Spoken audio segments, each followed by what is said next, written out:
बच्चों, छात्र छात्राओं, बीएड सेकेंड ईयर के छात्र छात्राओं, विशेष करके BRABU बिहार यूनिवर्सिटी मुजफ्फरपुर के छात्र छात्राओं प्रशिक्षुओं का बहुत बहुत स्वागत है हमारे इस YouTube channel at educational platform में।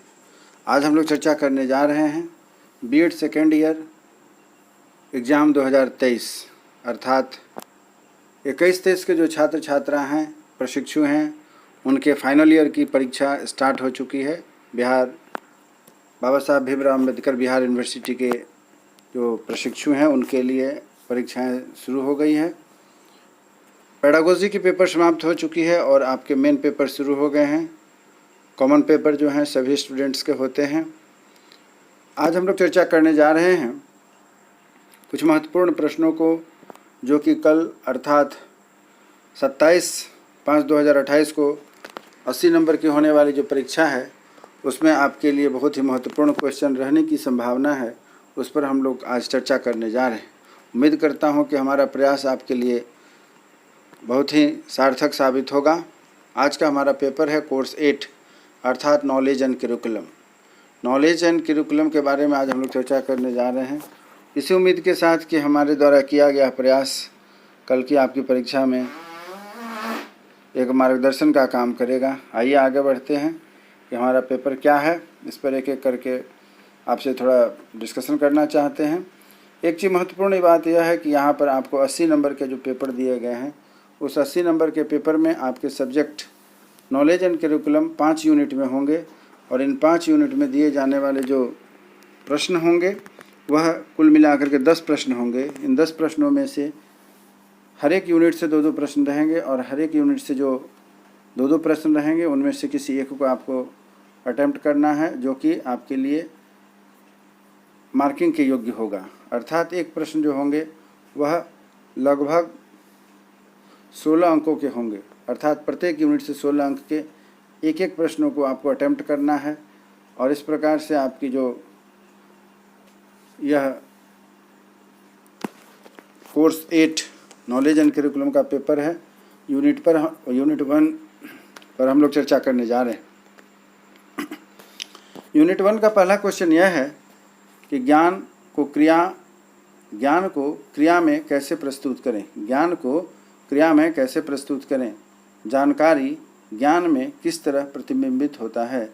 जानकारी ज्ञान में किस तरह प्रतिबिंबित होता है।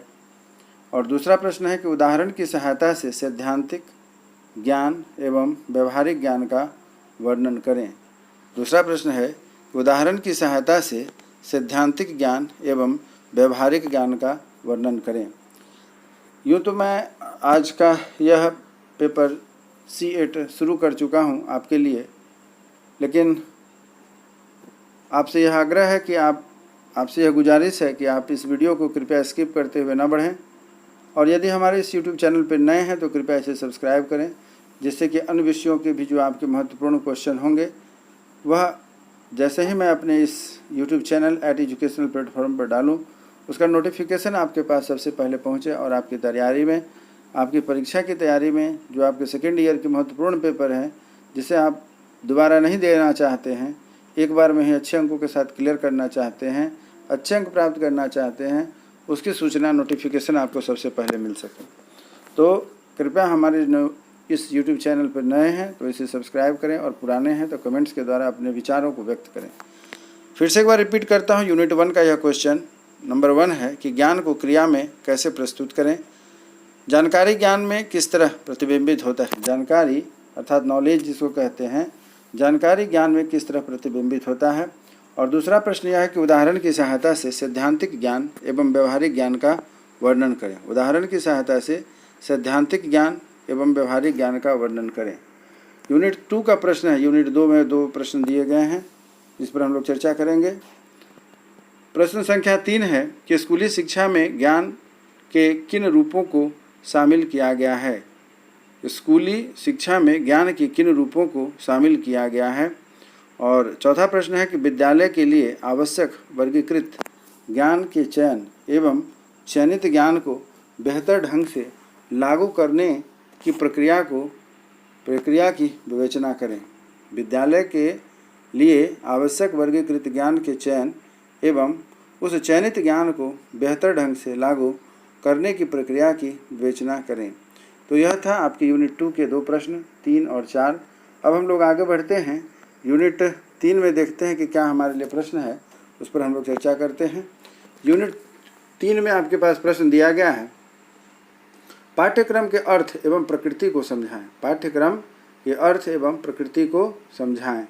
और इसी का दूसरा भाग है कि स्कूल में पाठ्यचर्या की आवश्यकता पर प्रकाश डालें। स्कूल में पाठ्यचर्या की आवश्यकता पर प्रकाश डालें। फिर से रिपीट करता हूँ, क्वेश्चन संख्या 5 है कि पाठ्यक्रम के अर्थ एवं प्रकृति को समझाएं। स्कूल में पाठ्यचर्या की आवश्यकता पर प्रकाश डालिए।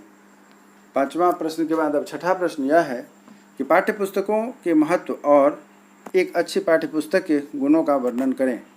पाठ्यपुस्तक के महत्व और एक अच्छी पाठ्यपुस्तक के गुणों का वर्णन करें। इस प्रकार यूनिट 3 हमारा पूरा होता है। अब हम लोग यूनिट 4 की ओर आगे बढ़ते हैं। यूनिट 4 में हम देख रहे हैं कि पहला प्रश्न है, अर्थात 7वां प्रश्न है कि पाठ्यक्रम, फ्रेमवर्क, पाठ्यक्रम और पाठ्य विवरण में अंतर की विवेचना करें। यहाँ पर आपको 3 शब्द दिए गए हैं। पहला है पाठ्यक्रम, फ्रेमवर्क, दूसरा है पाठ्यक्रम और पाठ्य विवरण में अंतर की विवेचना करें। इस तरीके से आप देखते हैं प्रश्न संख्या 7 है। फिर से रिपीट करता हूँ, पाठ्यक्रम, फ्रेमवर्क, पाठ्यक्रम और पाठ्य विवरण में अंतर की विवेचना करें। 8वां प्रश्न है कि पाठ्यचर्या निर्माण में शिक्षकों, छात्रों व अभिभावकों के अनुभवों को किस प्रकार शामिल किया जाता है, विचार दें। पाठ्यचर्या निर्माण में शिक्षकों, छात्रों व अभिभावकों के अनुभवों को किस प्रकार शामिल किया जाता है, अपने विचार दें। ये थे प्रश्न संख्या 8 जो कि यूनिट 4 के आखिरी प्रश्न थे। अब हम लोग बढ़ते हैं यूनिट 5 की ओर। यूनिट 5 में भी 2 प्रश्न हैं। जैसे कि हर यूनिट से 2 प्रश्न होते हैं, उसमें से किन्हीं एक प्रश्न का उत्तर आपको देना होता है। तो यूनिट 1, 2, 3, 4 को पूरा करने के बाद अब हम लोग पहुंच रहे हैं यूनिट 5 की ओर। यूनिट 5 में भी आपको 2 प्रश्न दिए गए हैं, उनमें से किसी एक प्रश्न का जवाब आपको देना है। पहला प्रश्न यह है, अर्थात 9वां प्रश्न यह है यूनिट 5 से कि स्कूल स्तर पर पाठ्यक्रम विकास में कौन से विचार अधिक महत्वपूर्ण हैं, विचार दें। स्कूल स्तर पर पाठ्यक्रम विकास में कौन से विचार अधिक महत्वपूर्ण हैं, विचार दें। स्कूल स्तर पर पाठ्यक्रम विकास में कौन से विचार अधिक महत्वपूर्ण हैं, विचार दें। और 10वां पॉइंट जो है, 10वां प्रश्न जो है वह नोट के तौर पर आपको पूछा जा सकता है। और वह प्रश्न है, उसको नोट्स किस किस तरीके से आएंगे। पहला हो सकता है कि आपको विषय केंद्रित पाठ्यक्रम के बारे में बताएं। ख हो सकता है कि आय पाठ्यक्रम निर्माण की प्रविधि बताएं। ग प्रश्न हो सकता है ज्ञान और रचना में अंतर बताएं। घ हो सकता है पाठ्यक्रम और पाठ्यचर्या में अंतर बताएं। अंग हो सकता है राष्ट्रीय और राज्य स्तर पर पाठ्यक्रम निर्माण कैसे होगा, इसके बारे में बताएं। या फिर च जो प्रश्न है नोट के तौर पर सूचना, ज्ञान, कौशल और विश्वास, इन सभी बिंदुओं पर आपको नोट्स लिखने हैं। तो उम्मीद करता हूँ यह जो 10 प्रश्नों की जो पेपर 8 आपकी जो परीक्षा होने वाली है 27/5/2028 को 80 मार्क्स के, वह काफ़ी हमारा प्रयास जो है वह काफ़ी आपको सार्थक साबित होना चाहिए। आप सभी प्रश्नों को अटेम्प्ट करें, अच्छे अंकों के साथ अपने बीएड की परीक्षा को पास करें। इसी शुभकामना के साथ कि हमारी आपकी मुलाकात फिर अगले पेपर की तैयारी के रूप में होगी, तथा आप सबों को कल के पेपर अर्थात नॉलेज एंड करिकुलम की जो परीक्षा होगी उसके लिए बहुत बहुत शुभकामना है। ऑल द बेस्ट है। आपका अंक अच्छा हो, आपका पेपर अच्छा हो और आप एक अच्छे करियर की ओर आगे बढ़ें। स्वस्थ रहें, मन लगा करके पढ़ाई करें, अपनी परीक्षा को अच्छे से लिखें। तब तक के लिए जय हिंद, जय भारत।